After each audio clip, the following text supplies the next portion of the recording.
मैं हूं अंबिका प्रसाद, फिर से आपको स्वागत करता हूं एक नए चीज पर। और ये वो नई चीज है जो आपकी नींद हजा देगी, आपके आंखों में चैन भी उड़ा देगा, क्योंकि इलेक्शन से पहले ही लाखों वोटर्स को धोखा मिला है। जी हां दोस्तों, 5 साल के लिए चुने जाने वाले इस चुनाव के महापर्व में सूरत के वोटर्स लोगों को एक धोखा मिला है, क्योंकि वहां पे बिना इलेक्शन में पहले से ही एमपी कैंडिडेट चुन लिया गया है। बिना इलेक्शन में पहले से ही इलेक्शन कैंडिडेट चुन लिया गया है और एमपी कैंडिडेट वो है केस दलाल नामक एक पार्थिव पत्र दाखिल किया था। और उनके एगेंस्ट में जिन जिन लोगों ने भी अपना पार्थिव पत्र दाखिल किया था, उन सभी लोगों के पार्थिव पत्र या तो नाकच कर दिए गए या उन पार्थिव पत्र दाखिल करने वाले लोगों ने अपना पार्थिव पत्र फिर से वापस ले लिया। लेकिन मैं आपको बोलूंगा उस पहले कंटेस्टेड के बारे में, जो कि बीजेपी का पहला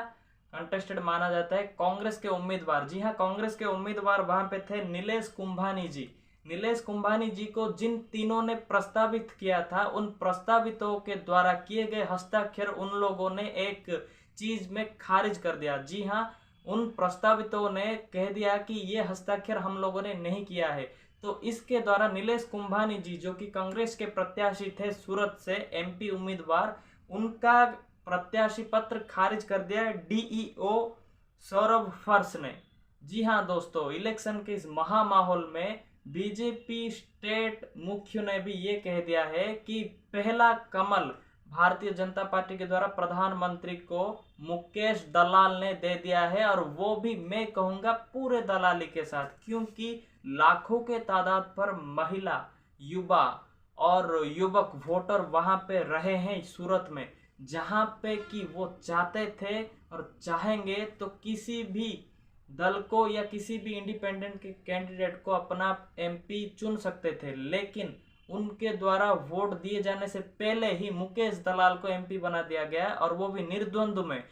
चारों ओर माहौल खेल छाया चुका है और अभिनंदन की वर्षा हो रही है मुकेश दलाल के प्रति। लेकिन ये एक बहुत ही बड़ा धोखाधड़ी है भारत के गणतंत्र के प्रति, भारत के संविधान के प्रति और खुद भारत के उन वोटर्स के प्रति, जिनको पहले भारत स्वाधीनता होने के पहले कहा गया था कि भारत एक गणतांत्रिक राष्ट्र है और उनमें आप अपना नेता या आप अपना रिप्रेजेंट खुद चुनेंगे, और वो भी वोट के माध्यम से। लेकिन यहाँ तो वोट पड़ा नहीं, यहाँ तो वोट हुआ ही नहीं, यहाँ इलेक्शन का माहौल आया ही नहीं। तो नेता कैसे एमपी बन गए और कैसे संसद में जा पहुंचेंगे? और वो भी मूर्खतापूर्वक बीजेपी के लोग ये भी कह रहे हैं कि आपको पहला एमपी 2024 के होने के लिए हार्दिक बधाई और अभिनंदन। ये कैसा है? और उस डीईओ डिस्ट्रिक्ट इलेक्शन ऑफिसर के दिमाग में इतना भी नहीं आया कि ये एक गणतांत्रिक राष्ट्र है, ना कि कोई कम्युनिस्ट राष्ट्र है, ना कि चाइना है, ना कि रशिया है, जहां पर बिना वोट में किसी भी आदमी ने अपने आप को नेता या किसी भी लोगों के द्वारा किए जाने वाले अपने आप को एक महाराजा समझ लिया। ये भारत गणतांत्रिक राष्ट्र है, यहाँ पर नेता चुने जाते हैं लोगों के द्वारा, जनसाधारण के द्वारा।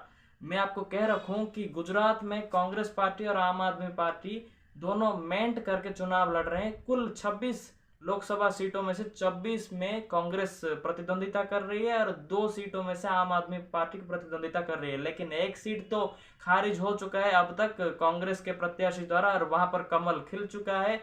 पता नहीं आगे इतना कितना माहौल ऐसा होगा और कितने लोगों के प्रत्याशी पत्र या कैंडिडेट जो नॉमिनेशन भरते हैं उनका प्रत्याशी पत्र खारिज होगा, ये पता नहीं। ये एक सबसे बड़ा वायरस है, कोरोना से भी सबसे बड़ा खतरनाक है ये, कि किसी भी कैंडिडेट का पार्थिव पत्र नाकच किया जाना या खारिज किया जाना, वो भी डिस्ट्रिक्ट इलेक्शन ऑफिसर के द्वारा।